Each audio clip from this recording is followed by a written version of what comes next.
Bien-aimés dans le Seigneur, que la grâce et la paix de Dieu soient avec vous. Je suis votre frère Charles Marc et une fois de plus, j'ai le privilège de partager avec vous le paix spirituel que nous trouvons dans la parole de Dieu afin que le peuple de Dieu ne soit pas détruit parce qu'il lui manque la connaissance, selon Osée le chapitre 4, le verset 6. Aujourd'hui, dans le cadre de notre série d'études bibliques intitulée « Que dit la Bible ?», qui est disponible au www.youtube.com/user/adoration et louange au singulier et en un seul mot. Nous allons vous présenter un véritable défi pour les chrétiens. En effet, généralement au début de l'année et durant la saison des fêtes de fin d'année, tout le monde indistinctement se sent l'obligation de présenter aux autres les traditionnels vœux de bonheur, de santé, de longévité et de prospérité. Et c'est également le temps où l'on fait le bilan des dispositions qu'on avait prises auparavant afin de se fixer des objectifs pour le nouvel an. Ainsi, tout le monde se cherche de nouveaux objectifs à atteindre. Pour plusieurs, il s'agit vraiment de défis à relever. Cependant, pour d'autres, ce n'est qu'un projet qui restera toujours un projet. Pour les chrétiens, le défi est toujours là, présent à chaque seconde de notre vie quotidienne. Et c'est de ce défi que nous allons vous parler aujourd'hui. Notre message a pour titre « Le défi des chrétiens ».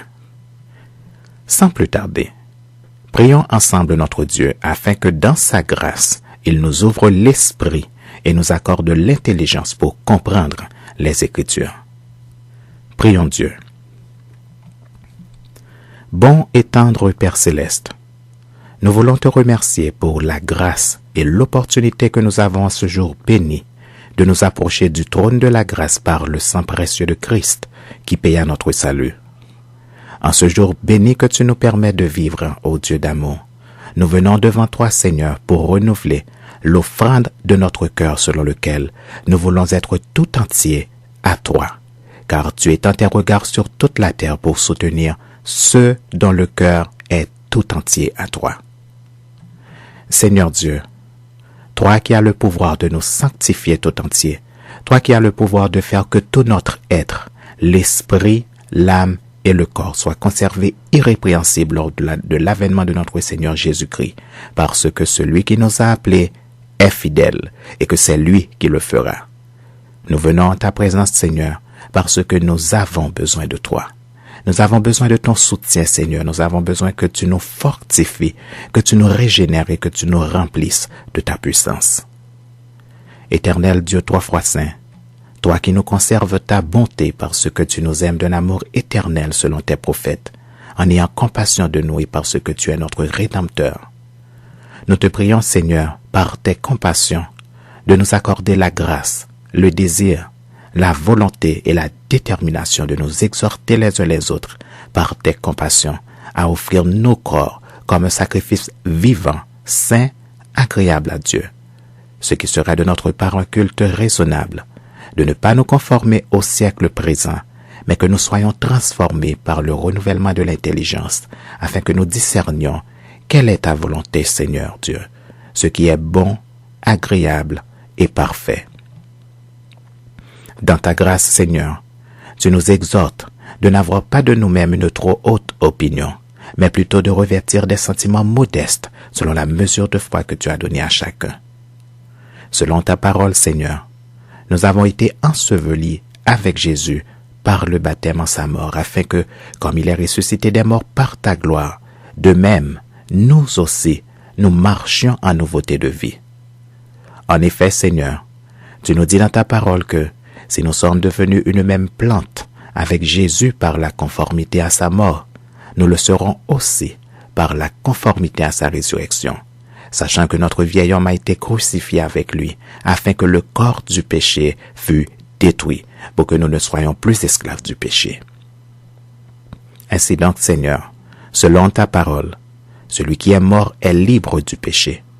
Et si nous sommes morts avec Christ, nous vivrons aussi avec lui, car la résurrection de Christ notre Seigneur lui donne le pouvoir sur la mort.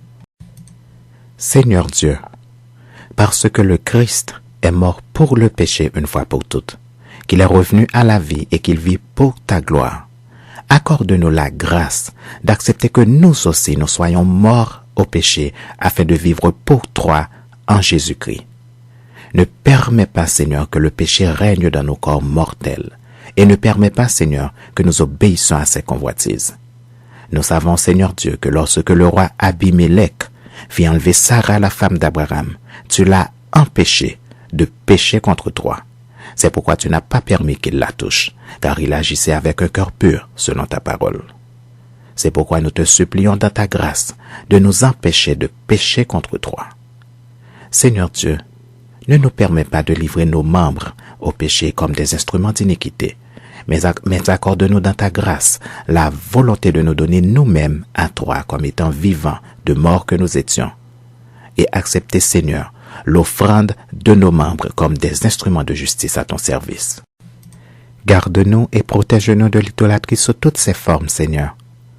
Toi qui nous ordonnes de veiller sur notre âme, de peur que, levant les yeux vers le ciel et voyant le soleil, la lune et les étoiles, toute l'armée des cieux, nous ne soyons entraînés à nous prosterner en leur présence et à leur rendre un culte.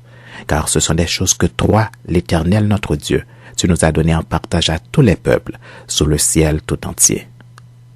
Nous savons, Seigneur Dieu, que le Christ a été crucifié à cause de sa faiblesse, mais qu'il vit par la puissance de Dieu.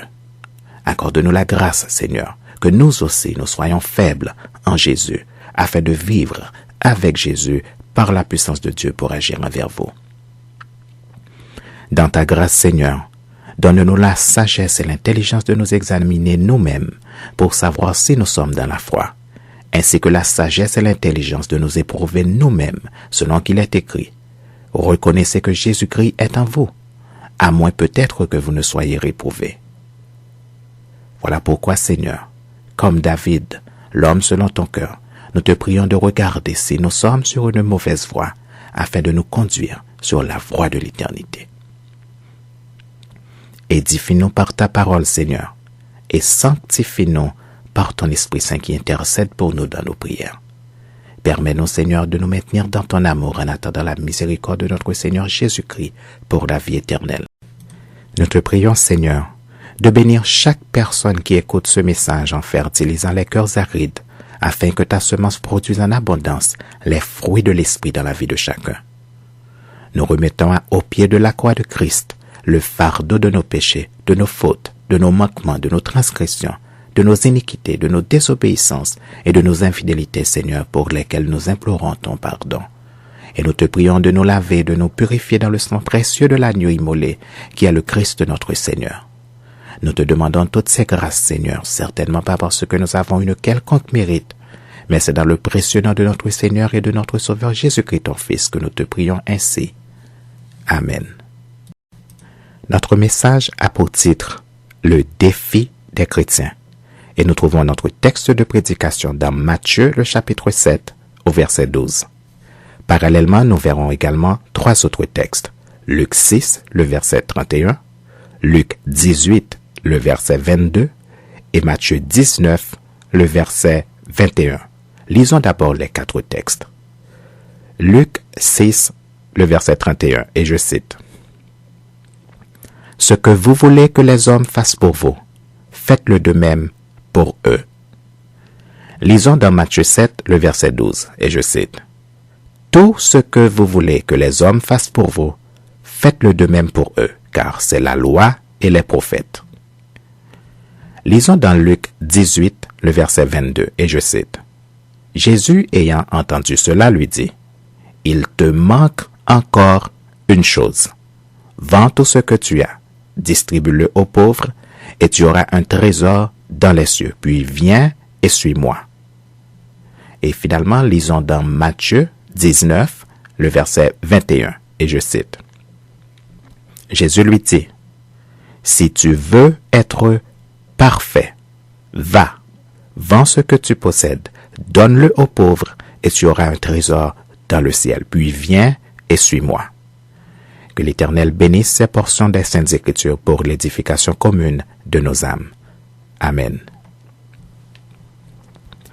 C'est Thomas Jackson, un grand théologien et prédicateur anglican né en 1615 qui eut à dire, et je cite, « Ne fais pas à autrui ce que tu ne voudrais qu'on te fît. » Depuis, cette règle, devenue célèbre, fut surnommée l'éthique de la réciprocité. Et au XVIIe siècle, elle est devenue en Angleterre la règle d'or. Contrairement à ce que disent beaucoup de pasteurs et de prédicateurs chrétiens, cette règle d'or n'a pas été énoncée par Jésus, mais par Thomas Jackson, un théologien et un prédicateur anglican du XVIe siècle. Et à cause de cette erreur souvent méconnue, beaucoup de chrétiens croient que ces paroles ont été citées par Jésus-Christ lui-même, et par conséquent, ils croient que c'est écrit dans la Bible. Mais comme vous venez de le voir, c'est faux. Il en est de même d'une autre maxime très populaire que les chrétiens et particulièrement les incroyants associent souvent à la parole de Dieu. Car j'ai souvent entendu des chrétiens déclarer, et je cite, « Même la Bible dit, aide-toi, le ciel t'aidera. » En anglais, « Help yourself and heaven will help you. » Je souligne que, lorsqu'un chrétien recourt à cette maxime, c'est toujours pour justifier une intervention interdite et non autorisée par la parole de Dieu. En d'autres termes, ils citent cette maxime lorsqu'ils savent que Dieu désapprouve et condamne leur intervention. Mais ils le disent quand même pour apaiser leur conscience qui les condamne. Et je vous le dis clairement, que c'est un moyen de défense qui n'a aucun fondement biblique. Mon peuple est détruit parce qu'il lui manque la connaissance, nous dit le prophète Osée, dans Osée le chapitre 4, le verset 6. D'où vient cette maxime « Aide-toi, le ciel t'aidera » ? Cette maxime est le nom d'une association dirigée par Marie-Joseph Louis-Adolphe Thiers, qui est un des leaders historiques de la Révolution française de 1789 à 1799. Il est un politicien français qui travaillait pour l'instauration de plus de démocratie durant la période de la restauration de la France, entre 1814 et 1830. Cette période de restauration est connue par les historiens français sous le nom de Restauration des Bourbons, après la chute de Napoléon Bonaparte en 1814, jusqu'à la deuxième Révolution française de juillet 1830. Une maxime est par définition une formule qui exprime une règle morale. Les synonymes de maxime sont adage, aphorisme, apophthegme, dicton, proverbe et sentence. Une fois de plus, comme vous pouvez le constater, aide-toi, le ciel t'aidera n'est pas biblique. Ne fais pas à autrui ce que tu ne voudrais qu'on te fît, nous dit Thomas Jackson. Cette déclaration est en soi très positive et constitue en soi une vraie pensée morale. Cependant, si on regarde à la loupe, on verra tout de suite que la déclaration de Thomas Jackson vient limiter le commandement de Jésus que nous trouvons dans Matthieu 7, le verset 12, et je cite, « Tout ce que vous voulez que les hommes fassent pour vous, faites-le de même pour eux, car c'est la loi et les prophètes. » Je vais citer un seul exemple pour vous montrer toute la différence entre la déclaration de Thomas Jackson et le commandement de Jésus. Et je vous prie de me pardonner si mon exemple vous paraît grossier, déplacé ou choquant. Mon intention est que la différence soit très claire dans votre esprit. Par exemple, selon Thomas Jackson, « Je ne veux pas te tromper avec ton épouse parce que je ne veux pas que tu me trompes avec la mienne. » Toujours selon Thomas Jackson, « Je ne suis pas obligé d'aider ton épouse, même lorsqu'il est évident qu'elle a besoin d'aide. » Ainsi donc, le maxime de Thomas Jackson a pour effet de prendre une partie du commandement de Jésus et d'ignorer l'autre partie du même commandement. En effet, voici ce que nous obtenons comme résultat avec le même exemple, selon le commandement de Jésus. « Je ne veux pas te tromper avec ton épouse parce que je ne veux pas que tu me trompes avec la mienne. Et je voudrais protéger, je voudrais aider et je voudrais prendre soin de ton épouse parce que je voudrais que tu fasses exactement la même chose pour mon épouse. » On est d'accord que les résultats sont très différents. Il y a beaucoup de chrétiens qui croient que S'ils n'ont pas le droit d'agir méchamment avec quelqu'un, ils ne sont pas obligés d'agir avec bonté envers la même personne. Cela est archi faux, car la parole de Dieu dit le contraire et nous avons un commandement de Dieu qui nous interdit strictement de ne pas agir en bien. En effet, voici ce que nous lisons dans Jacques le chapitre 4, le verset 17, et je cite. « Celui donc qui sait faire ce qui est bien et qui ne le fait pas commet un péché. » Par conséquent, si vous êtes dans la situation de celui qui n'agit ni en bien ni en mal, et si vous vous croyez dans une zone de sécurité à cause de votre neutralité, sachez que vous vous trompez. En effet, voici ce que déclare la parole de Dieu dans Apocalypse, le chapitre 3, les versets 15 et 16, et je cite. « Je connais tes œuvres. Je sais que tu n'es ni froid ni bouillant. Puisses-tu être froid ou bouillant? Ainsi, parce que tu es tiède et que tu n'es ni froid ni bouillant, je te vomirai de ma bouche. » Que celui qui a des oreilles pour entendre, entende. Ainsi, si nous mettons ensemble Jacques 4, le verset 17 avec Matthieu 7, le verset 12, voici ce que nous obtenons comme résultat. Tout ce que vous voulez que les hommes fassent pour vous, faites-le de même pour eux, car c'est la loi et les prophètes. Celui donc qui sait faire ce qui est bien et qui ne le fait pas, commet un péché. Vous êtes d'accord avec moi que la maxime de Thomas Jackson ne tient plus debout face au commencement de Jésus qui est doublé d'un avertissement formel. Nous allons donc considérer le commandement de Jésus et nous mettrons de côté la maxime de Thomas Jackson. Si vous avez de la difficulté à cerner toute la portée du commandement de Jésus, nous avons cet autre texte qui nous aide beaucoup dans notre réflexion sur la question. En effet, voici ce que nous lisons dans la version de Luc. Luc, le chapitre 6, au verset 31, et je cite. « Ce que vous voulez que les hommes fassent pour vous, faites-le de même pour eux. » À la lumière de ce texte, nous sommes en droit de nous poser certaines questions et nous sommes naturellement tentés d'établir des limites dans ce que nous voulons faire pour les autres. Par exemple, est-ce que je veux me soucier de l'état de santé de mes amis et connaissances? Quand je leur demande comment ça va et qu'ils me répondent ça ne va pas, est-ce que je veux leur offrir mon aide? Ou bien est-ce que je fais semblant que je n'ai pas entendu la réponse pour changer rapidement de sujet? Est-ce que je ferme les yeux et les oreilles aux cris de l'ami qui demande de l'aide quand je suis en mesure de l'aider? Ou bien est-ce que je dis comme beaucoup d'anglophones, « It's none of my business », ce qui signifie « I don't care ». En français, ce ne sont pas mes oignons. De quoi je me mêle? J'en ai rien à cirer.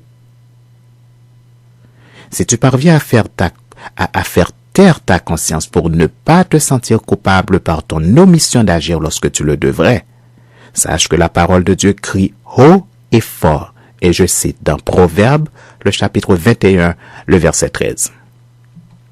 Proverbe 21, le verset 13. Celui qui ferme son oreille au cri du pauvre criera lui-même et n'aura point de réponse.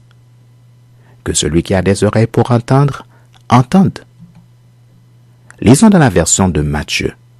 Matthieu, le chapitre 7, le verset 12, et je cite. « Tout ce que vous voulez que les hommes fassent pour vous, faites-le de même pour eux, car c'est la loi et les prophètes. » Ainsi, la version de Matthieu répond à la question de savoir, y a-t-il des limites dans ce que je voudrais faire pour les autres? Et s'il y a des limites, quelles sont ces limites? En effet, le texte est on ne peut plus clair. Et de plus, il s'agit d'un commandement. Tout ce que vous voulez que les hommes fassent pour vous, faites-le de même pour eux, car c'est la loi et les prophètes. Voilà ce que dit le texte, et c'est justement là le défi de chaque chrétien et de chaque chrétienne. Nous avons souvent tendance à vouloir demeurer dans la zone strictement théorique en tant que chrétien. Et lorsque vient le moment de mettre en application toute cette théorie, nous préférons souvent fermer les yeux et les oreilles pour nous complaire dans des théories inutiles. Mais nous avons totalement tort. Beaucoup de chrétiens croient que tout va bien parce qu'ils passent beaucoup de temps dans la prière et les supplications, dans la louange et l'adoration et énormément de temps dans la lecture de la parole de Dieu. Mais ils ont tort selon la parole de Dieu qui dit, et je cite dans 1 Corinthiens 4, le verset 20, « Le royaume de Dieu ne consiste pas en parole, mais en puissance. » Ils attendent le royaume de Dieu, mais ils oublient souvent ce que Jésus a déclaré de sa bouche. Et je cite dans Luc 17, les versets 20 et 21. Luc 17, les versets 20 et 21. Les pharisiens demandèrent à Jésus, « Quand viendrait le royaume de Dieu ?» Il leur répondit, « Le royaume de Dieu ne vient pas de manière à frapper les regards. On ne dira point, il est ici ou il est là, car voici, le royaume de Dieu est au milieu de vous. » Vous vous dites peut-être, je ne comprends pas ou bien je ne comprends plus. C'est vrai qu'il y a de quoi être confus. En effet, tous nous attendons le retour de Jésus comme roi, selon Jean 14, les versets 1 à 4, et je cite, « Que votre cœur ne se trouble point, croyez en Dieu et croyez en moi. Il y a plusieurs demeures dans la maison de mon Père. Si cela n'était pas, je vous l'aurais dit. Je vais vous préparer une place. Et lorsque je m'en serai allé, que je vous aurai préparé une place, je reviendrai et je vous prendrai avec moi afin que là où je suis, vous y soyez aussi. Vous savez où je vais et vous en savez le chemin. » Est-ce que nous voulons oublier que c'est le même Jésus qui a également déclaré de sa bouche dans Matthieu 28, le verset 20, et je cite, « Je suis avec vous tous les jours jusqu'à la fin du monde. » Je souligne qu'il n'est pas dit « je serai avec vous quand je reviendrai après la fin du monde », mais bien « je suis avec vous tous les jours jusqu'à la fin du monde ».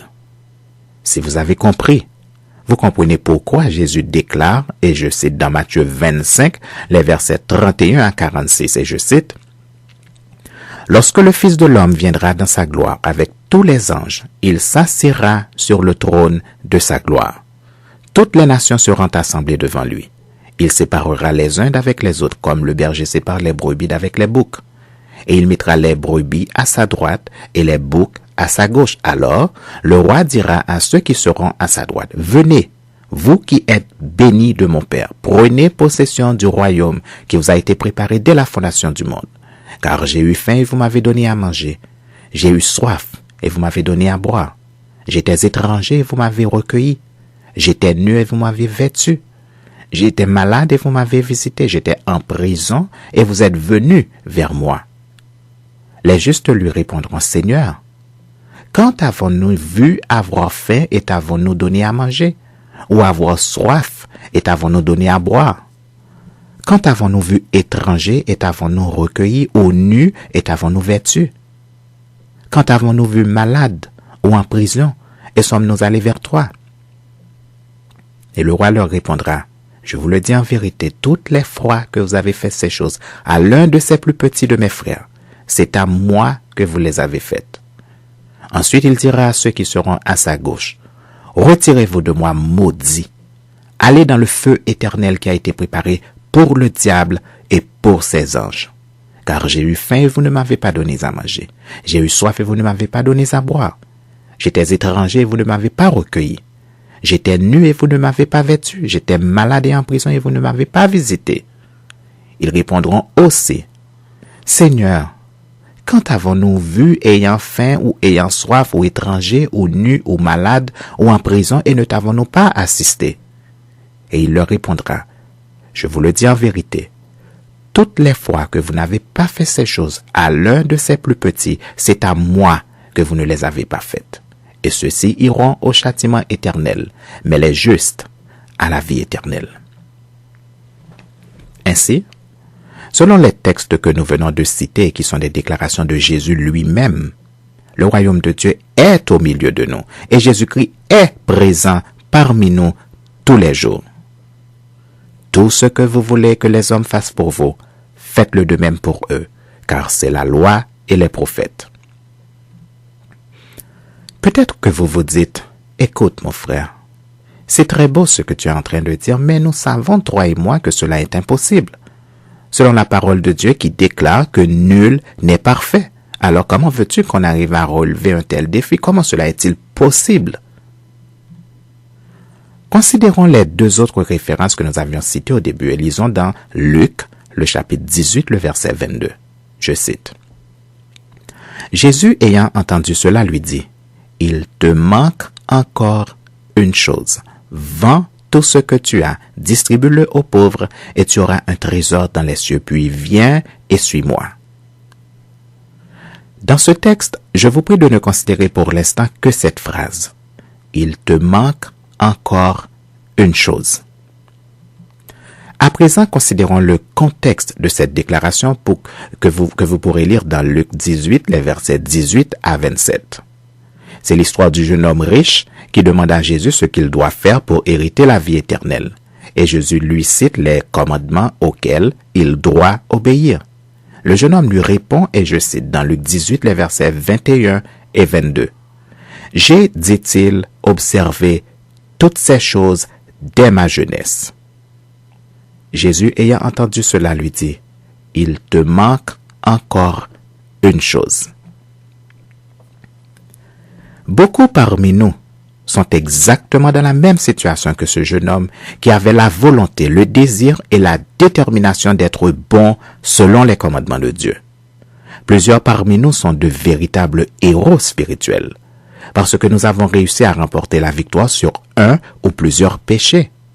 Il y en a que nous avons définitivement abandonnés et il y en a dont nous ne sommes plus les esclaves selon 2 Pierre 2, le verset 19 et je cite, « Chacun est esclave de ce qui a triomphé de lui. » Il y en a qui continuent dans le même combat spirituel sans aucun progrès selon le même texte et je cite dans 2 Pierre, le chapitre 2, les versets 20 à 22.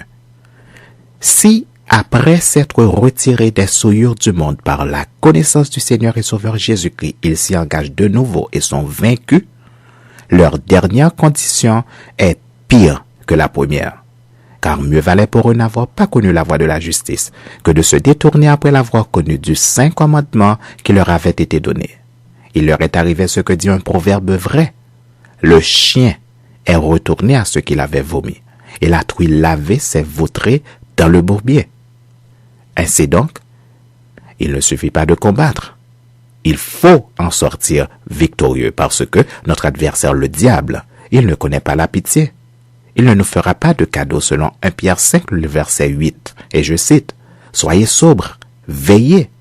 Votre adversaire, le diable, rôde comme un lion rugissant, cherchant qui il dévorera. » Nous avons donc l'obligation de lutter contre le péché jusqu'au sang, selon la parole de Dieu qui déclare, et je cite dans Hébreux 12, les versets 1 à 4. Hébreux le chapitre 12, les versets 1 à 4.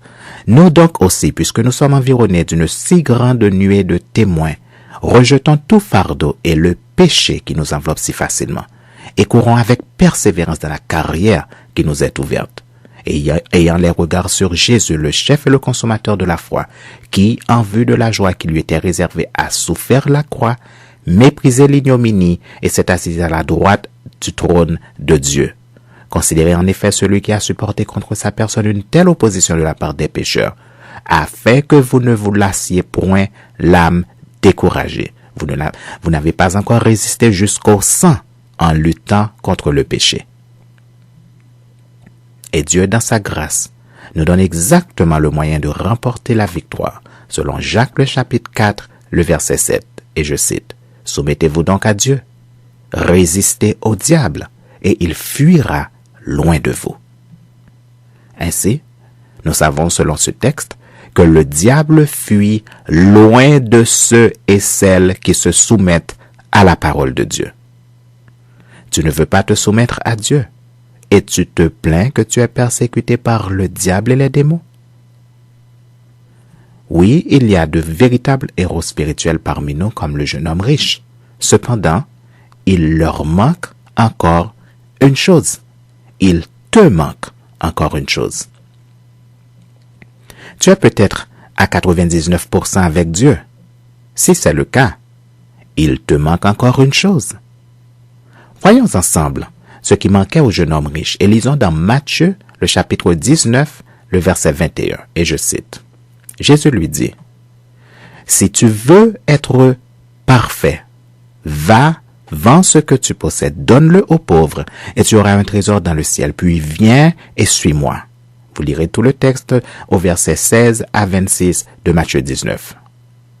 Pour l'instant, je vous prie de ne considérer que cette phrase. Si tu veux être parfait. Il est important de souligner la question du jeune homme au verset 20, et je cite. Le jeune homme lui dit, « J'ai observé toutes ces choses. Que me manque-t-il encore ?» Selon toute vraisemblance, le jeune homme savait qu'il lui manquait quelque chose. De la même manière que tout chrétien qui a déjà été en communion une fois avec Dieu sait pourquoi il a honte de s'approcher de Dieu, pourquoi il a peur de Dieu, pourquoi il s'éloigne de Dieu, pourquoi il fuit Dieu et pourquoi il ne supporte plus d'être dans la présence de Dieu.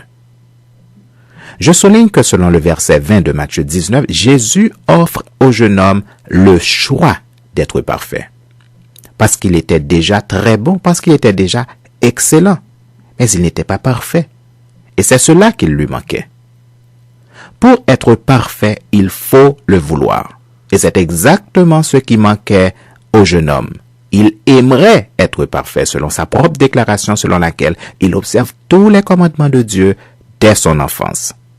Mais lorsque vint le moment de choisir s'il voulait être parfait, il a échoué le test. En bref, il était un chrétien en théorie, mais non dans la pratique. Il avait la foi, mais il lui manquait les œuvres. Voilà pourquoi la parole de Dieu nous ordonne. Et je cite dans Tite, le chapitre 3, le verset 8. Cette parole est certaine. Et je veux que tu affirmes ces choses, afin que ceux qui ont cru en Dieu s'appliquent à pratiquer de bonnes œuvres. Et encore au verset 14 de Tite, le chapitre 3, il faut que les nôtres aussi apprennent à pratiquer de bonnes œuvres pour subvenir aux besoins pressants, afin qu'ils ne soient pas sans produire des fruits. Souvenez-vous des paroles de Jésus. Et je cite dans Matthieu 4, les versets 8 à 10. Produisez donc du fruit digne de la repentance. Et ne prétendez pas dire en vous-même, nous avons Abraham pour père. Car je vous déclare que de ces pierres-ci, Dieu peut susciter des enfants à Abraham. Déjà la cognée est mise à la racine des arbres. Tout arbre donc qui ne produit pas de bons fruits sera coupé et jeté au feu. Dieu ne veut pas que vous soyez de bons chrétiens stériles. Dieu ne veut pas que vous produisiez des fruits bons pour la poubelle. Non seulement vous devez produire des fruits, mais vous devez produire de bons fruits. Avez-vous déjà goûté à un fruit en apparence très beau, juteux et succulent? Mais lorsque vous y goûtez, vous êtes obligé de cracher le morceau parce que vous êtes incapable d'avaler tellement il est dégoûtant. Il y en a plein de chrétiens comme ça. Ils ressemblent à de vrais saints en apparence. Mais en réalité, ils sont de véritables vipères qui vous empoisonnent la vie avec leurs morsures venimeux. De vrais démons déguisés en anges de lumière. Souvenez-vous du figuier que Jésus avait maudit, selon Matthieu 21, les versets 17 à 22. Je cite pour vous les versets 18 à 20. Matthieu 21, les versets 18 à 20, je cite. Le matin, en retournant à la ville, il eut faim. Voyant un figuier sur le chemin, il s'en approcha, mais il ne trouva que des feuilles. Et il lui dit, que jamais fruit ne naisse de toi. Et à l'instant, le figuier sécha. Les disciples qui virent cela furent étonnés et dirent, comment ce figuier est-il devenu sec en un instant? Nous venons de lire pour vous dans Matthieu 4, le verset 10 qui nous dit, et je cite, « Déjà la cognée est mise à la racine des arbres. Tout arbre, donc, qui ne produit pas de bons fruits sera coupé et jeté au feu. » Dieu sait si tu es stérile, et il connaît quel genre de fruits tu produis. Il sait que l'abattage des mauvais arbres a déjà commencé. Et il sait que les arbres sans fruits seront frappés de stérilité comme le figuier. Voilà pourquoi il ne te laisse pas le choix, comme le jeune homme riche. Jésus avait donné au jeune homme riche le choix d'être parfait. Mais nous n'avons pas le choix selon le commandement qui est formel. Et je cite dans Matthieu 5, le verset 48, « Soyez donc parfaits comme votre Père céleste est parfait. Ne dit-on pas tel père, tel fils, telle mère, telle fille? En effet, notre Dieu est parfait et Jésus-Christ est parfait selon Matthieu 5, le verset 48 et Hébreux 7, le verset 28, et je cite, « En effet, la loi établit souverain sacrificateur des hommes sujets à la faiblesse, mais la parole du serment qui a été faite après la loi établit le Fils qui est parfait pour l'éternité. Tel père, tel fils. » Et c'est exactement ce que nous lisons dans 1 Jean, le chapitre 4, les versets 15 à 17, et je cite, « Celui qui confessera que Jésus est le Fils de Dieu, Dieu demeure en lui et lui en Dieu. Et nous avons connu l'amour que Dieu a pour nous et nous y avons cru. Dieu est amour et celui qui demeure dans l'amour demeure en Dieu et Dieu demeure en lui. Tel il est, tel nous sommes aussi dans ce monde. C'est en cela que l'amour est parfait en nous, afin que nous ayons de l'assurance au jour du jugement. » Ainsi donc, ce n'est pas lorsque nous serons au ciel que nous atteindrons cette perfection, mais bel et bien dans ce monde où nous vivons. Et ce n'est pas quand nous serons au ciel que nous serons comme notre Père céleste, c'est-à-dire parfait, mais dans ce monde. Dieu est parfait, son Fils est parfait. Tu te déclares fils de Dieu ou fille de Dieu, mais toi, tu ne veux pas être parfait. Si tu as des doutes sur ce que je viens de dire, lisons ensemble dans 1 Pierre, le chapitre 1er, les versets 14 à 17. 1 Pierre 1er, les versets 14 à 17, je cite. « Comme des enfants obéissants, ne vous conformez pas aux convoitises que vous aviez autrefois quand vous étiez dans l'ignorance. Mais puisque celui qui vous a appelé est saint, vous aussi, soyez saints dans toute votre conduite, selon qu'il est écrit, vous serez saints car je suis saint. Et si vous invoquez comme Père celui qui juge selon l'œuvre de chacun, sans exception de personne, conduisez-vous avec crainte pendant le temps de votre pèlerinage. » Tel père, tel fils. La vraie question est, qui est notre Père? Et si Dieu est notre Père, sommes-nous des enfants obéissants ou des enfants rebelles? Soyez donc parfaits comme votre Père céleste est parfait, nous dit Matthieu 5, le verset 48. Qui est véritablement notre Père? Lisons la réponse dans Matthieu, le chapitre 3, les versets 8 à 10. Matthieu 3, les versets 8 à 10. Produisez donc du fruit digne de la repentance et ne prétendez pas dire en vous-même, nous avons Abraham pour père. Car je vous déclare que de ces pierres-ci, Dieu peut susciter des enfants à Abraham. Déjà la cognée est mise à la racine des arbres. Tout arbre donc qui ne produit pas de bons fruits sera coupé et jeté au feu. Selon ce texte, tu es un enfant d'Abraham si ta façon de vivre prouve que tu n'es plus un païen. Lisons également dans Jean, le chapitre 8, les versets 37 à 47. Je cite. « Je sais que vous êtes la postérité d'Abraham, mais vous cherchez à me faire mourir parce que ma parole ne pénètre pas en vous. Je dis ce que j'ai vu chez mon père et vous faites ce que vous avez entendu de la part de votre père. » Ils lui répondirent, « Notre père, c'est Abraham. » Jésus leur dit, « Si vous étiez enfant d'Abraham, vous feriez les œuvres d'Abraham. Mais maintenant vous cherchez à me faire mourir, moi qui vous ai dit la vérité que j'ai entendue de Dieu. Cela Abraham ne l'a point fait. Vous faites les œuvres de votre père. » Ils lui dirent, « Nous ne sommes pas des enfants illégitimes, nous avons un seul père, Dieu. » Jésus leur dit, « Si Dieu était votre père, vous m'aimeriez. Car c'est de Dieu que je suis sorti et que je viens. Je ne suis pas venu de moi-même, mais c'est lui qui m'a envoyé. Pourquoi ne comprenez-vous pas mon langage? Parce que vous ne pouvez écouter ma parole. Vous avez pour père le diable, et vous voulez accomplir les désirs de votre père. Il a été meurtrier dès le commencement et il ne se tient pas dans la vérité parce qu'il n'y a pas de vérité en lui. Lorsqu'il profère le mensonge, il parle de son propre fond car il est menteur et le père du mensonge. Et moi, parce que je dis la vérité, vous ne me croyez pas. Qui de vous me convaincra de péché? Si je dis la vérité, pourquoi ne me croyez-vous pas? Celui qui est de Dieu écoute les paroles de Dieu. Vous n'écoutez pas parce que vous n'êtes pas de Dieu. Je vous laisse faire vos propres commentaires, parce que je ne voudrais blesser personne. Je me contenterai de vous rappeler que l'enfant de Dieu ne vit pas dans le mensonge et il ne ferme pas ses yeux et ses oreilles à la parole de Dieu pour vivre comme bon lui semble. L'enfant de Dieu obéit strictement à la parole de Dieu selon le texte que nous venons de lire et selon les paroles mêmes de Jésus. Dans les deux textes, c'est Jésus qui parle. Et ces deux textes nous disent exactement avec une extrême précision qui est l'enfant de Dieu et pourquoi Dieu est son Père. Le fait de croire que Jésus est le Fils de Dieu et qu'il est ton Seigneur et ton Sauveur ne fait pas de toi un enfant de Dieu. Et tu ne peux pas non plus prétendre que Dieu est ton Père si tu continues de vivre comme les païens qui n'obéissent pas à la parole de Dieu. Voilà exactement ce que nous disent ces deux textes. Vous pensez peut-être que j'ai interprété les textes selon mon opinion. Voyons si cela est vrai.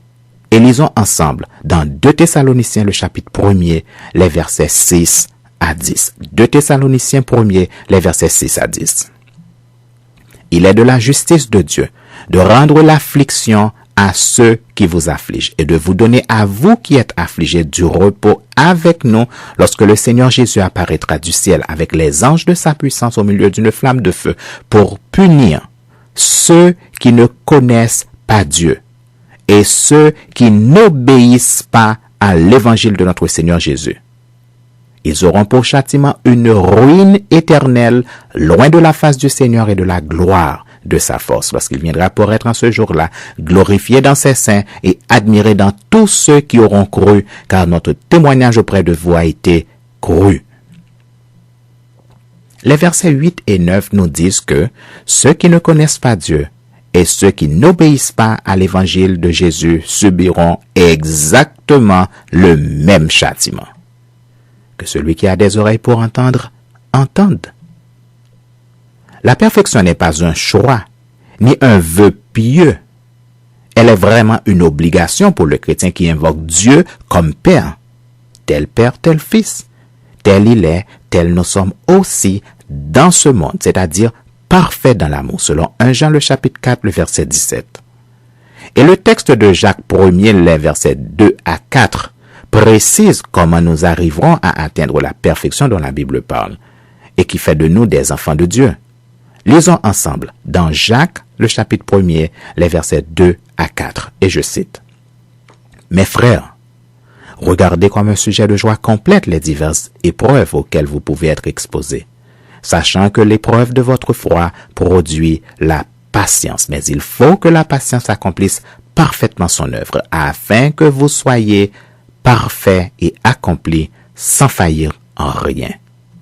Ainsi donc, si tu as encore une ou plusieurs failles, c'est-à-dire une ou plusieurs brèches, ou encore une ou plusieurs faiblesses, il te manque encore une chose.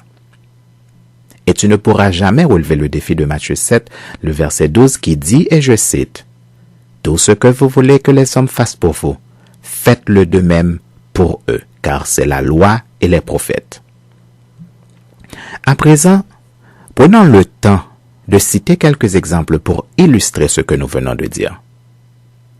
D'abord, il est important de souligner les paroles de Dieu et de Jésus-Christ lui-même en ce qui nous concerne comme chrétiens. Et je cite dans Jean le chapitre 15, le verset 14. Jean 15, le verset 14, je cite. « Vous êtes mes amis si vous faites ce que je vous commande, dit Jésus. » Lisons également dans Proverbe 25, le verset 14. Proverbe, le chapitre 25, le verset 14. « L'amitié de l'Éternel est pour ceux qui le craignent, et son alliance leur donne instruction. » Es-tu l'ami de Jésus selon la parole de Dieu? Es-tu l'ami de Dieu selon la parole de Dieu? C'est ce que nous allons voir à travers les exemples que nous allons citer. Prenons comme premier et le plus important l'exemple du pardon. Dieu nous a pardonné avant que nous ne lui ayons fait la demande, selon Romains, le chapitre 5, le verset 8, et je cite, « Dieu prouve son amour envers nous en ce que lorsque nous étions encore des pécheurs, Christ est mort pour nous. » Je cite dans Marc le chapitre 11, le verset 26. « Si vous ne pardonnez pas, votre Père qui est dans les cieux ne vous pardonnera pas non plus vos offenses. » Et nous avons comme exemple la femme qui a été prise en flagrant délit d'adultère. Ils l'ont amenée à Jésus pour être lapidée, mais Jésus leur a dit, et je cite dans Jean le chapitre 8, le verset 7, je répète, Jean le chapitre 8, le verset 7, que celui de vous qui est sans péché jette le premier la pierre contre elle. Vous lirez tout le texte dans Jean 8, les versets 1 à 11. Voilà le plus beau message que nous trouvons dans toute la Bible. Et voici exactement ce que dit le message. Aucun pécheur ne devrait jamais condamner un autre pécheur. Je répète, aucun pécheur ne devrait jamais condamner un autre pécheur, selon Jean le chapitre 8, le verset 7. Deuxième exemple, la compassion. La compassion, c'est ce qui nous permet d'éprouver de la pitié pour l'autre. De la même manière que Dieu use de compassion envers nous, nous aussi, nous devons user de compassion envers les autres, selon 1 Pierre le chapitre 3, les versets 7 à 12. Car c'est une condition pour que vos prières arrivent devant Dieu, selon le verset 7. C'est une condition pour hériter la bénédiction, selon le verset 9. Et c'est une condition pour que Dieu écoute vos prières, selon le verset 12. Il est important de souligner que Jésus exige que les couples mariés usent de compassion l'un envers l'autre. En effet, comment peux-tu éprouver de la pitié pour les autres si tu es impitoyable avec la personne qui partage ta vie et ton intimité? Je souligne également que selon 1 Pierre 3, les versets 7 à 12, lorsqu'il n'y a pas de compassion en toi, même si tes prières arrivent devant Dieu, Dieu ne les écoute pas. Il t'arrive exactement ce que disent les hommes. Tes prières rentrent par l'oreille droite de Dieu et elles ressortent par l'oreille gauche de Dieu. Voici ce qui arrive aux chrétiens qui n'ont pas de compassion, selon 1 Pierre le chapitre 3, les versets 7 à 12. La parole de Dieu exige que nous suivons l'exemple de Christ, selon Éphésiens 4, les versets 10 à 16, Éphésiens 5, les versets 1 et 2, 1 Pierre 2, les versets 21 à 25, 1 Pierre 4, les versets 1 et 2, 2 Timothée 1er, le verset 13, et 1 Corinthiens 11, le verset 1er. Selon tous ces textes, Jésus-Christ n'est pas un exemple ni un modèle à imiter, mais il est l'exemple et le modèle à suivre. Et Jésus était constamment ému de compassion pour la foule. Les références sont trop nombreuses pour les citer. Nous trouvons notre exemple de compassion dans Matthieu, le chapitre 18, les versets 21 à 35. C'est l'histoire du roi qui annule toute la dette d'un débiteur. Ensuite, ce débiteur va étrangler un autre qui lui doit un peu d'argent. Écoutez les paroles de Jésus, et je cite dans Matthieu, le chapitre 18, les versets 32 à 35. Alors le maître fit appeler ce serviteur et lui dit, « Méchant serviteur, je t'avais remis en entier ta dette parce que tu m'en avais supplié. Ne devais-tu pas aussi avoir pitié de ton compagnon comme j'ai eu pitié de toi? » Et son maître irrité le livra au bourreau jusqu'à ce qu'il lui payait tout ce qu'il devait. C'est ainsi que mon Père céleste vous traitera si chacun de vous ne pardonne à son frère de tout son cœur. La compassion vous permet de pardonner sincèrement et de tout votre cœur. Permettez-moi de vous raconter une histoire vraie sur la fausse compassion. C'est l'histoire d'un mari qui surprend sa femme en flagrant délit d'adultère. Appelons-le Jonathan. Et Jonathan est un chrétien. Alors il dit à sa femme, « Je te pardonne, mais en échange, je veux que tu me donnes une pièce d'argent. » Son épouse, toute tremblante, lui remit une pièce d'argent qu'il glissa dans sa poche. À l'heure du repas, il fit sa prière Ensuite, il mit la pièce d'argent à côté de son assiette et il mangea. Son épouse ne pouvait pas quitter des yeux la pièce d'argent sur la table. Le lendemain, il fit de même, et ainsi de suite tous les jours, sans exception.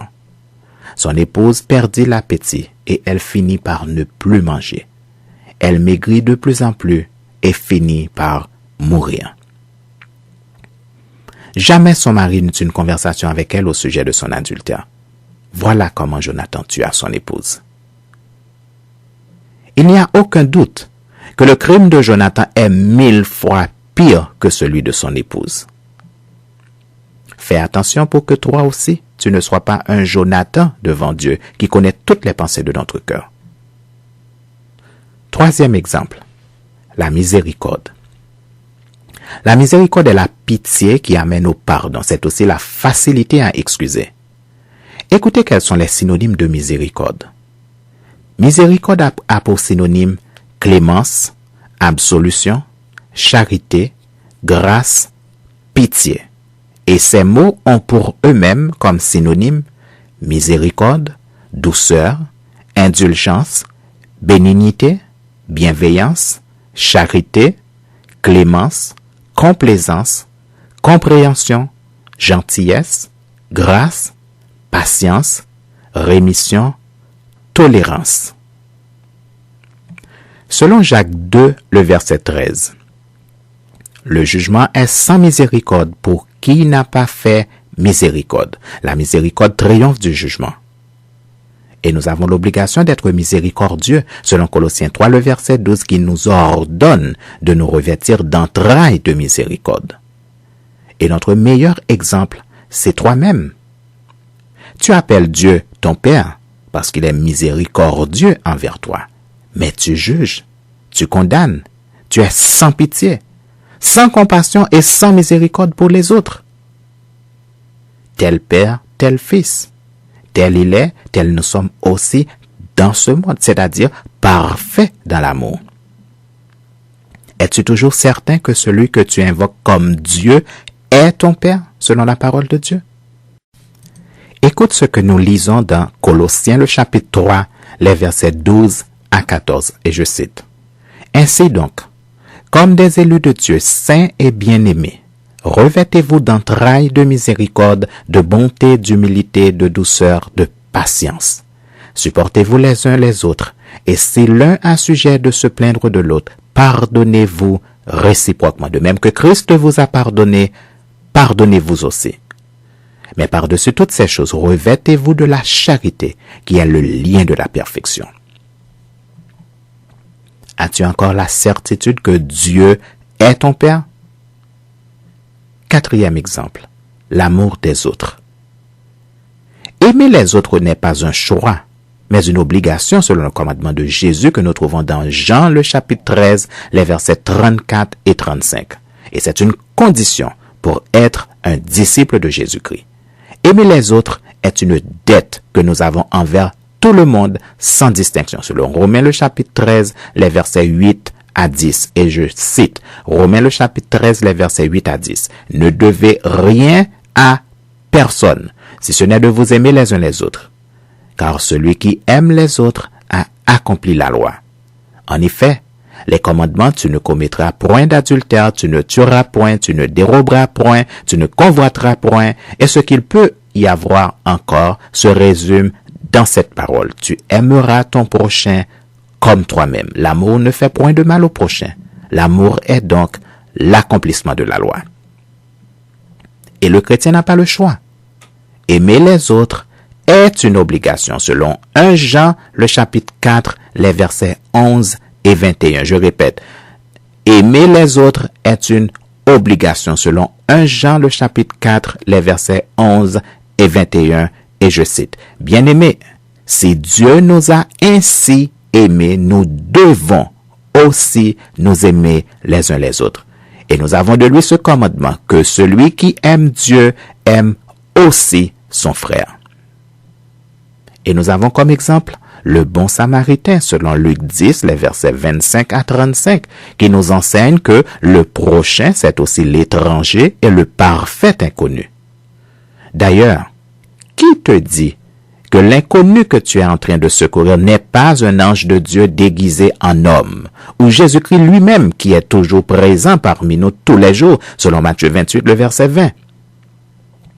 Écoutez ce que dit la Bible sur les anges de Dieu. Et lisons dans Hébreux, le chapitre 13, les versets 1 et 2. Je cite. « Persévérez dans l'amour fraternel, n'oubliez pas l'hospitalité, car en l'exerçant, quelques-uns ont logé des anges sans le savoir. » Que celui qui a des oreilles pour entendre, entende. Peut-être que tu te demandes, où est la preuve que Dieu t'aime vraiment? Romains 7, les versets 7 et 8 nous donnent la réponse, et je cite. « À peine mourrait-on pour un juste, quelqu'un peut-être mourrait-il pour un homme de bien. Mais Dieu prouve son amour envers nous en ce que, lorsque nous étions encore des pécheurs, Christ est mort pour nous. » Voyons pourquoi ce n'est pas une chose facile.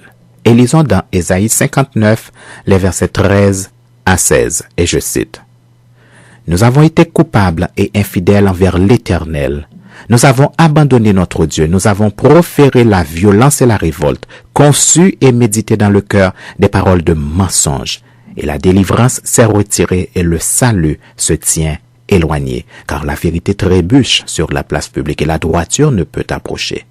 La vérité a disparu, et celui qui s'éloigne du mal est dépouillé.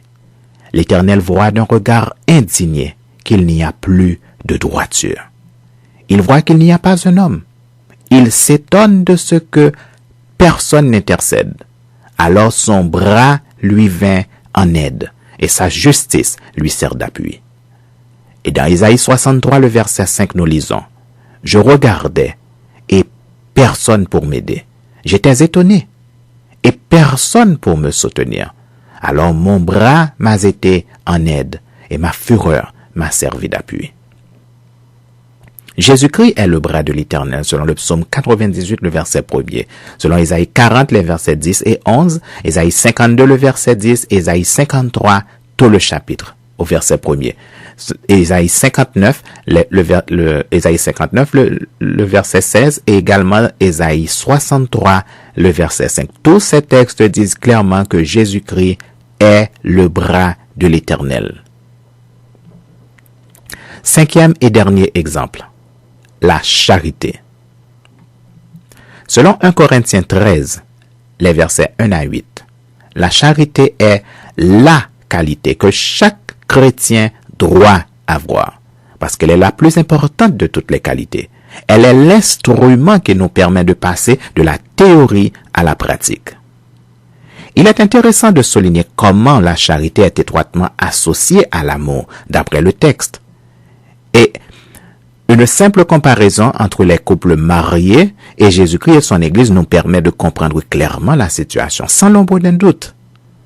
Lisons d'abord le texte de Éphésiens 5, les versets 25 à 32. Lisons dans Éphésiens 5, les versets 25 à 32. « Marie, aimez vos femmes comme Christ a aimé l'Église et s'est livré lui-même pour elle, afin de la sanctifier par la parole après l'avoir purifiée par le baptême d'eau, afin de faire paraître devant lui cette Église glorieuse, sans tache, ni ride, ni rien de semblable, mais sainte et irrépréhensible. C'est ainsi que les maris doivent aimer leurs femmes comme leur propre corps. Celui qui aime sa femme s'aime lui-même, car jamais personne n'a haï sa propre chair, mais il la nourrit et en prend soin, comme Christ le fait pour l'Église. Parce que nous sommes membres de son corps. C'est pourquoi l'homme quittera son père et sa mère et s'attachera à sa femme, et les deux deviendront une seule chair. Ce mystère est grand. Je dis cela par rapport à Christ et à l'Église. Lisons maintenant le texte de 1 Corinthiens 13, les versets 1 à 8. Je cite. « Quand je parlerai les langues des hommes et des anges, si je n'ai pas la charité, je suis un airain qui résonne ou une cymbale qui retentit. Et quand j'aurai le don de prophétie, la science de tous les mystères et toute la connaissance, quand j'aurai même toute la foi jusqu'à transporter des montagnes, si je n'ai pas la charité, je ne suis rien. » Et quand je distribuerai tous mes biens pour la nourriture des pauvres, quand je livrerai même mon corps pour être brûlé, si je n'ai pas la charité, cela ne me sert de rien. La charité est patiente. Elle est pleine de bonté. La charité n'est point envieuse. La charité ne se vante point. Elle ne s'enfle point d'orgueil. Elle ne fait rien de malhonnête. Elle ne cherche point son intérêt. Elle ne s'irrite point. Elle ne soupçonne point le mal. Elle ne se réjouit point de l'injustice, mais elle se réjouit de la vérité. Elle excuse tout. Elle croit tout. Elle espère tout, elle supporte tout. La charité ne périt jamais. Les prophéties prendront fin, les langues cesseront, la connaissance disparaîtra. Notre meilleur exemple sur la charité, ce sont bien sûr les couples mariés.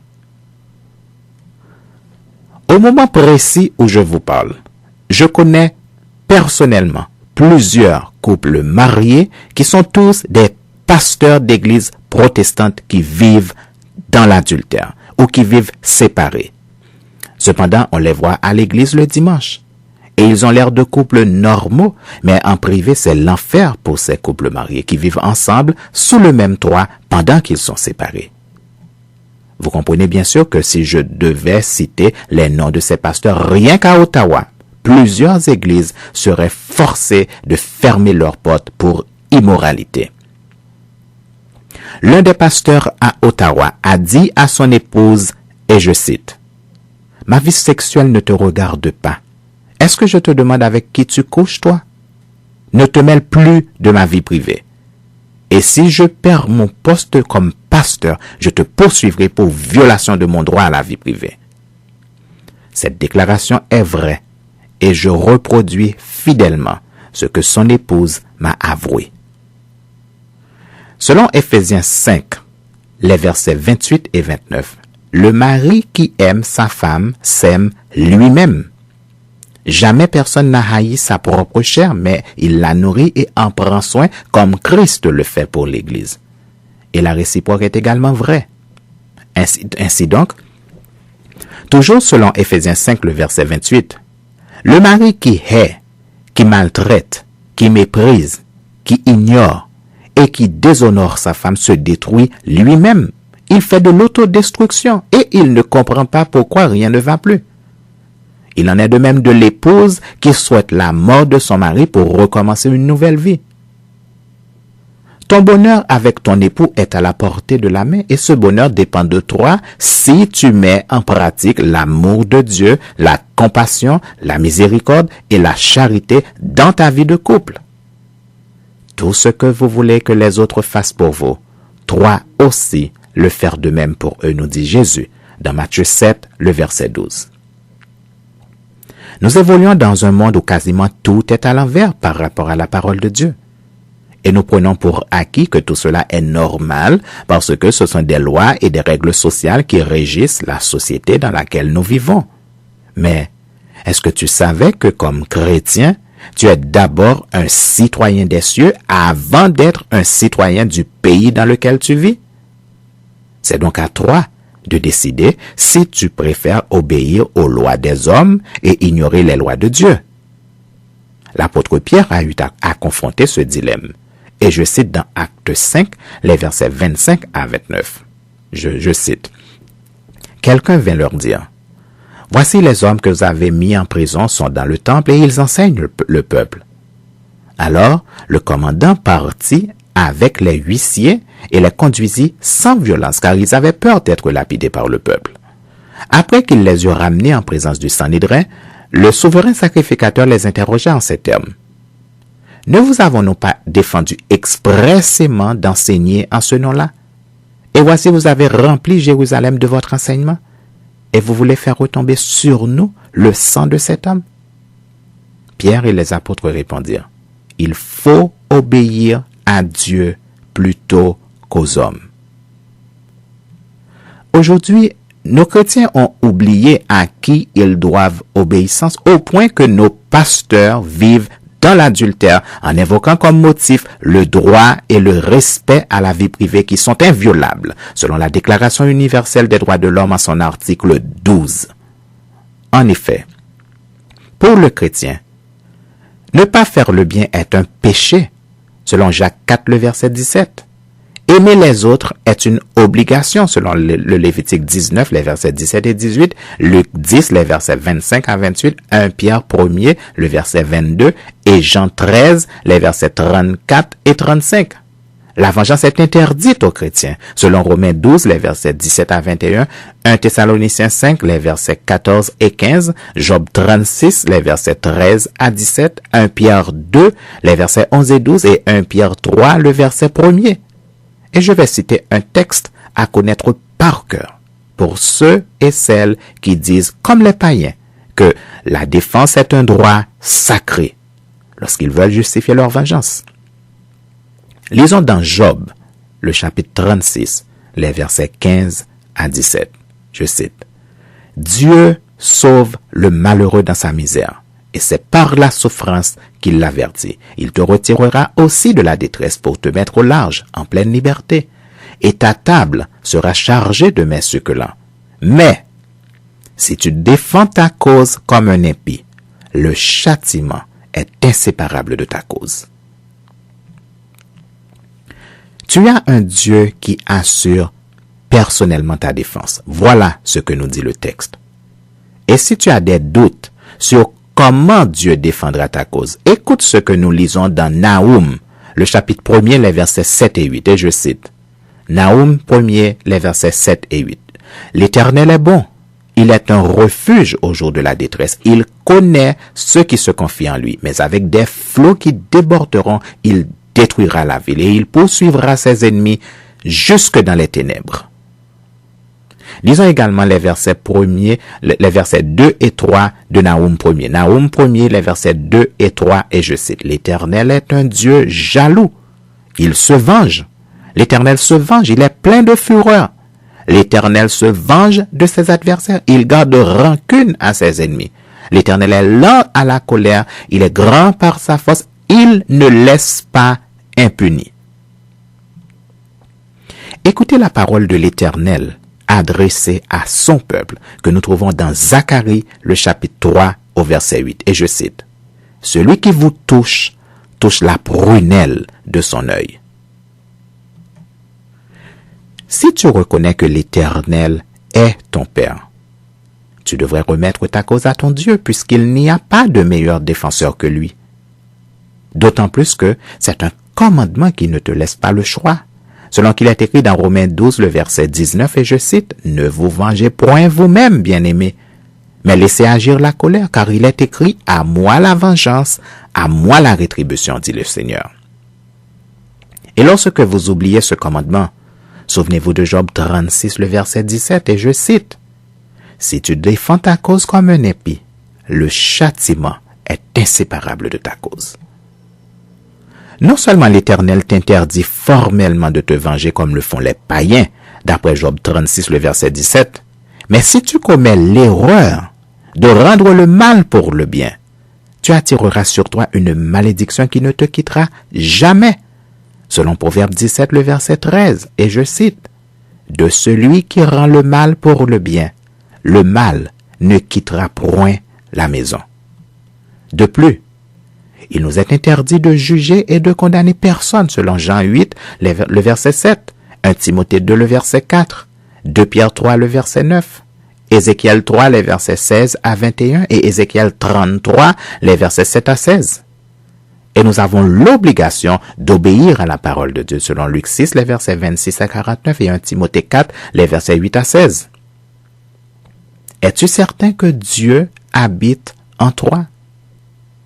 Es-tu certain que tu as l'esprit de Christ?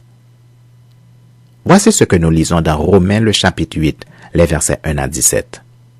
Et je cite, « Il n'y a donc maintenant aucune condamnation pour ceux qui sont en Jésus-Christ. En effet, la loi de l'esprit de vie en Jésus-Christ m'a affranchi de la loi du péché et de la mort. Car, chose impossible à la loi, parce que la chair la rendait sans force, Dieu a condamné le péché dans la chair, en envoyant à cause du péché son propre Fils dans une chair semblable à celle du péché. Et cela afin que la justice de la loi fût accomplie en nous qui marchons, non selon la chair, mais selon l'esprit. Ceux, en effet, qui vivent selon la chair s'affectionnent aux choses de la chair, tandis que ceux qui vivent selon l'esprit s'affectionnent aux choses de l'esprit. Et l'affection de la chair, c'est la mort, tandis que l'affection de l'esprit, c'est la vie et la paix. Car l'affection de la chair est inimitié contre Dieu parce qu'elle ne se soumet pas à la loi de Dieu et qu'elle ne le peut même pas. Or, ceux qui vivent selon la chair ne sauraient plaire à Dieu. Pour vous, vous ne vivez pas selon la chair, mais selon l'esprit, si du moins l'esprit de Dieu habite en vous. Si quelqu'un n'a pas l'esprit de Christ, il ne lui appartient pas. Et si Christ est en vous, le corps, il est vrai, est mort à cause du péché, mais l'esprit est vie à cause de la justice. Et si l'esprit de celui qui a ressuscité Jésus d'entre les morts habite en vous, celui qui a ressuscité Christ d'entre les morts rendra aussi la vie à vos corps mortels par son esprit qui habite en vous. Ainsi donc, frères, nous ne sommes point redevables à la chair pour vivre selon la chair. Si vous vivez selon la chair, vous mourrez. Mais si par l'esprit vous faites mourir les actions du corps, vous vivrez. Car tous ceux qui sont conduits par l'esprit de Dieu sont fils de Dieu. Et vous n'avez pas reçu un esprit de servitude pour être encore dans la crainte, mais vous avez reçu un esprit d'adoption par lequel nous crions « Abba, Père ». L'Esprit lui-même rend témoignage à notre esprit que nous sommes enfants de Dieu. Or, si nous sommes enfants de Dieu, nous sommes aussi héritiers, héritiers de Dieu et co-héritiers de Christ, si toutefois nous souffrons avec lui afin d'être glorifiés avec lui. Pourquoi nous avons toutes ces obligations en tant que chrétiens? C'est parce que Dieu chérit l'esprit qu'il a mis en nous avec jalousie, selon Jacques 4, les versets 4 et 5. Nous sommes des citoyens des cieux, selon Philippiens 3, les versets 20 et 21. Nous sommes des fils et des filles de Dieu, selon Matthieu 5, le verset 9, le verset 45 et le verset 48, selon Romains 8, le verset 14 et selon Galates 3, le verset 26. Nous sommes des temples de Dieu, du Dieu vivant, selon 1 Corinthiens 3, les versets 16 et 17, 1 Corinthiens 6, le verset 19, Jean 2, les versets 19 à 21, 2 Corinthiens 6, les versets 16 à 18, Éphésiens 2, les versets 19 à 22. Nous sommes des esclaves de Dieu et de la justice, selon Romains 6, les versets 16 à 23, 1 Corinthiens 6, le verset 20, 1 Corinthiens 7, les versets 22 et 23, et selon 1 Pierre 1er, les versets 18 et 19. Nous appartenons à Dieu. Selon le Lévitique 20, le verset 26, nous devons être saints, purs et parfaits. Selon Philippiens 1er, le verset 10, Matthieu 5, le verset 48, 1 Pierre 1er, les versets 14 à 21, Lévitique 11, les versets 44 et 45, et le Lévitique 19, le verset 2. Nous devons être les imitateurs de Christ. Selon 1 Corinthiens 11, le verset 1er, Éphésiens 4, les versets 10 à 16, Éphésiens 5, les versets 1 et 2, 1 Pierre 2, les versets 21 à 25, 1 Pierre 4, les versets 1 et 2, 2 Timothée 1er, le verset 13.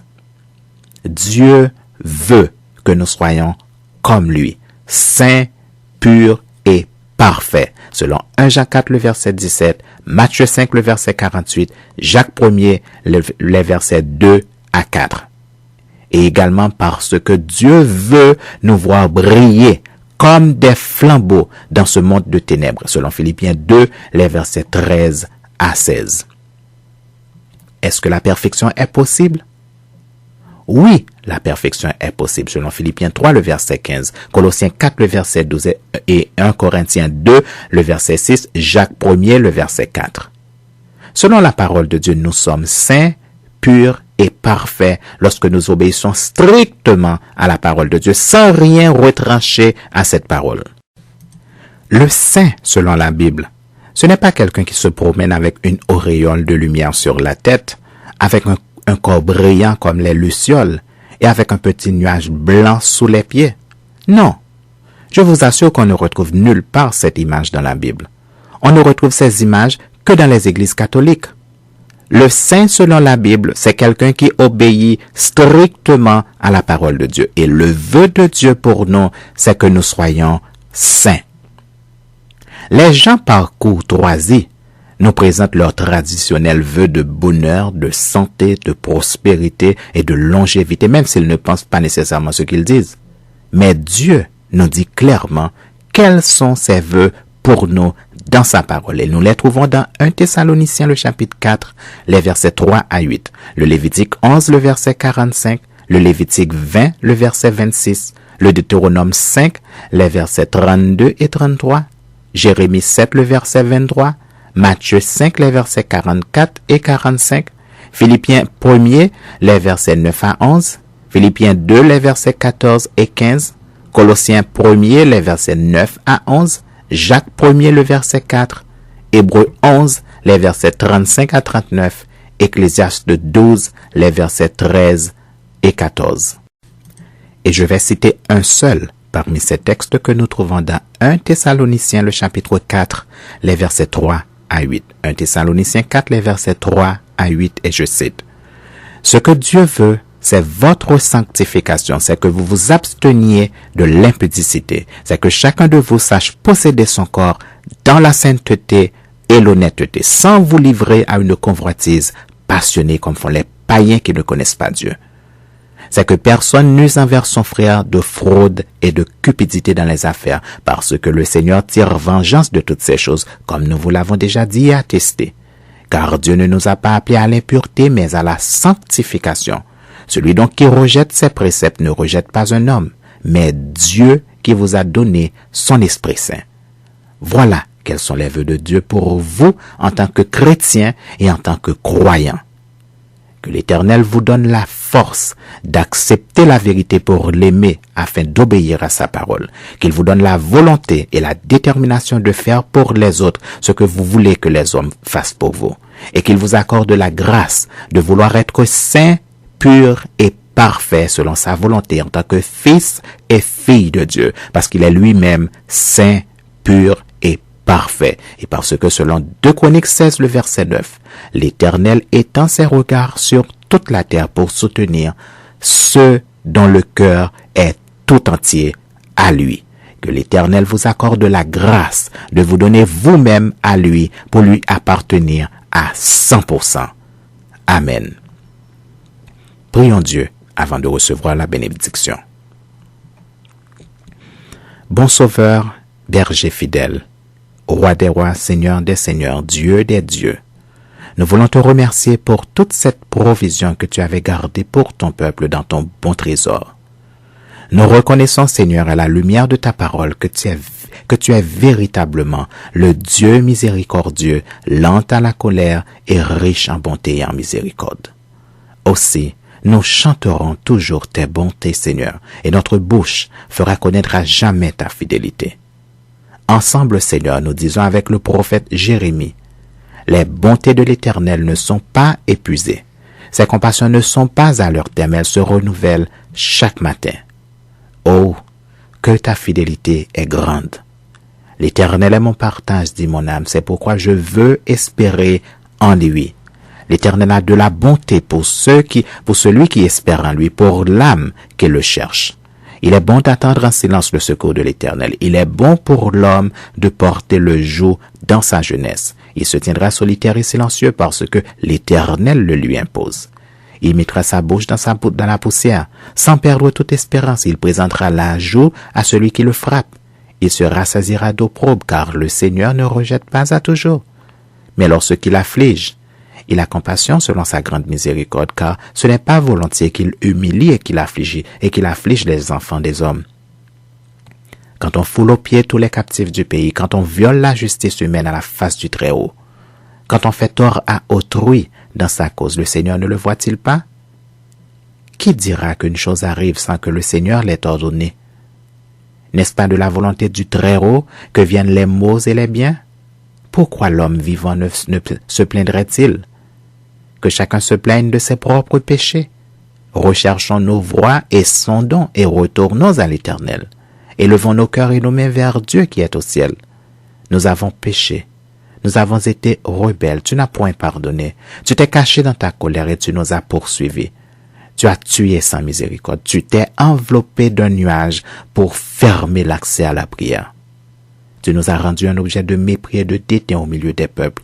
Ils ouvrent la bouche contre nous, tous ceux qui sont nos ennemis. Notre partage a été la terreur et la force, le ravage et la ruine. Des torrents d'eau coulent de mes yeux à cause de la ruine de la fille de mon peuple. Mon œil fond en larmes, sans repos, sans relâche. Jusqu'à ce que l'Éternel regarde et voie du haut des cieux. Mon œil me fait souffrir à cause de toutes les filles de ma ville. Ils m'ont donné la chasse comme à un oiseau, ceux qui sont à tort mes ennemis. Ils ont voulu anéantir ma vie dans une fosse. Et ils ont jeté des pierres sur moi. Les eaux ont inondé ma tête. Je disais, je suis perdu. J'ai invoqué ton nom, ô Éternel. Du fond de la fosse, tu as entendu ma voix. Ne ferme pas l'oreille à mes soupirs, à mes cris. Au jour où je t'ai invoqué, tu t'es approché, tu as dit, ne crains pas. Seigneur, tu as défendu la cause de mon âme, tu as racheté ma vie. Éternel, tu as vu ce qu'on m'a fait souffrir, rends-moi justice. Tu as vu toute leur vengeance, tout leur complot contre moi. Éternel, tu as entendu leurs outrages, tout leur complot contre moi. Les discours de mes adversaires et les projets qu'ils formaient chaque jour contre moi. Regarde quand ils sont assis et quand ils se lèvent. Je suis l'objet de leurs chansons. Tu leur donneras un salaire, ô Éternel, selon l'œuvre de leurs mains. Tu les livreras à l'endurcissement de leur cœur, à ta malédiction contre eux. Tu les poursuivras dans ta colère, tu les extermineras de dessous les cieux, ô Éternel. Dans ta grâce, Seigneur, nous te prions de nous aider dans la prière par ton Esprit Saint, afin de ne pas abandonner la foi, afin que nous puissions compter sur ton appui à l'heure de la tentation qui viendra s'abattre sur tous les habitants de la terre. Nous savons, Seigneur, que nous pouvons toujours compter sur toi selon qu'il est écrit, si nous sommes infidèles. Toi, tu demeures fidèle parce que tu es Dieu et non un homme. Nous te prions, Seigneur, de nous accorder dans ta grâce le désir de marcher avec toi selon ta parole et non selon des philosophies, selon des pensées humaines, ni même selon les lois des hommes. Accorde-nous la présence de ton bon esprit pour qu'il soit notre guide, notre conseiller dans tout ce que nous faisons, Seigneur. Éloigne de nous, Seigneur, l'esprit dévastateur, l'esprit de perversion, l'esprit qui dévore, l'esprit de prostitution qui est un esprit d'erreur selon ta parole. Éloigne de nous, Seigneur, l'esprit d'égarement, l'esprit d'assoupissement, l'esprit de mensonge et l'esprit d'erreur. Éloigne de nous, Seigneur, l'esprit qui domine sur ce monde de ténèbres, l'esprit de Satan le diable, qui agit dans les fils de la rébellion pour ta gloire. Seigneur Dieu, fais-le pour nous. Accorde-nous au contraire un esprit de sagesse, un esprit de force, un esprit de crainte de l'Éternel, un esprit d'adoration et de louange qui veut te glorifier comme Dieu parce que tu es notre Dieu, notre Créateur, notre Sauveur, notre Rédempteur, notre Roi, notre Juge et notre Législateur. Nous sommes ton peuple et le troupeau de ton pâturage, le troupeau que ta main conduit à main forte et à bras étendus. Merci Seigneur d'être pour nous le bon berger qui donne sa vie pour ses brebis. Merci de nous montrer le chemin de la vie. Merci de nous donner la force, la volonté et le désir de lutter contre le péché. Ouvre-nous les yeux, Seigneur, afin que nous puissions identifier les ruses du malin pour ne pas tomber dans ses pièges. Garde-nous, Seigneur, et protège-nous de la chute. Nous savons, Seigneur, que selon ta parole, le malheur atteint souvent le juste.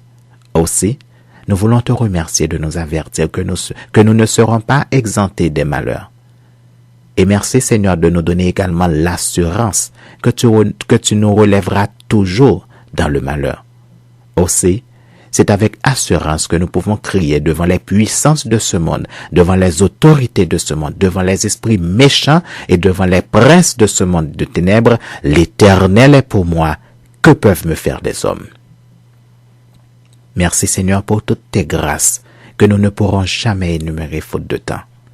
Merci Seigneur, car nous t'en sommes reconnaissants.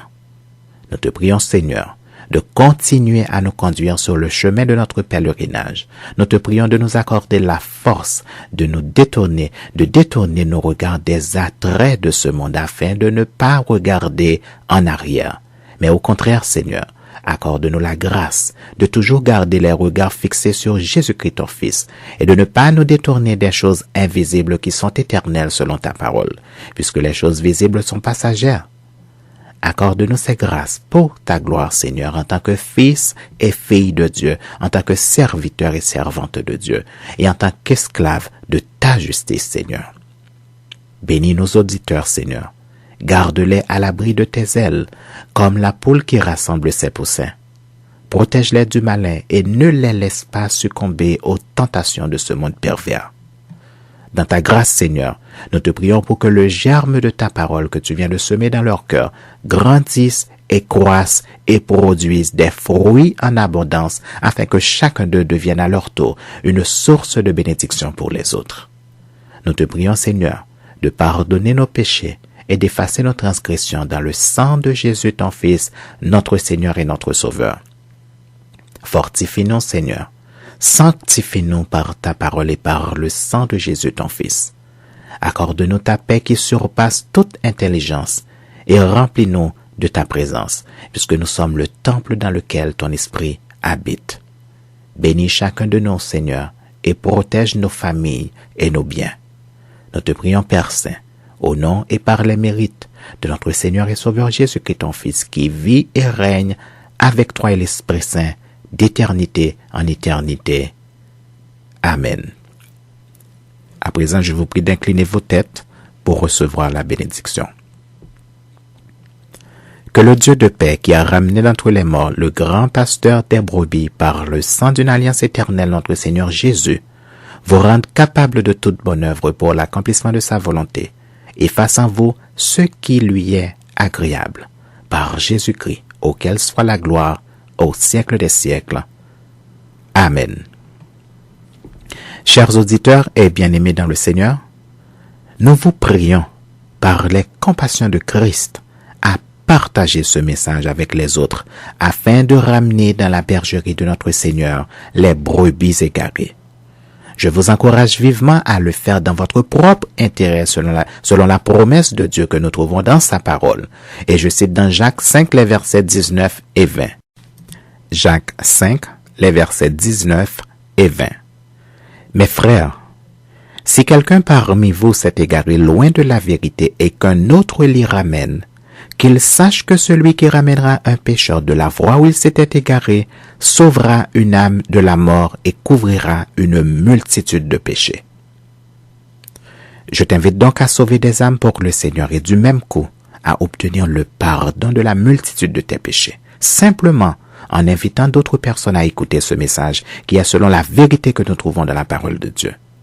Car la promesse est également pour toi qui m'écoutes. Et je t'encourage vivement à écouter les autres messages de la série Que dit la Bible en allant sur le www.youtube.com/user/adoration et louange au singulier et en un seul mot. C'était avec vous votre frère Charles-Marc Jean Ulrich qui vous dit au revoir et à la prochaine pour un autre message et que le Seigneur vous bénisse dans sa grâce. Amen.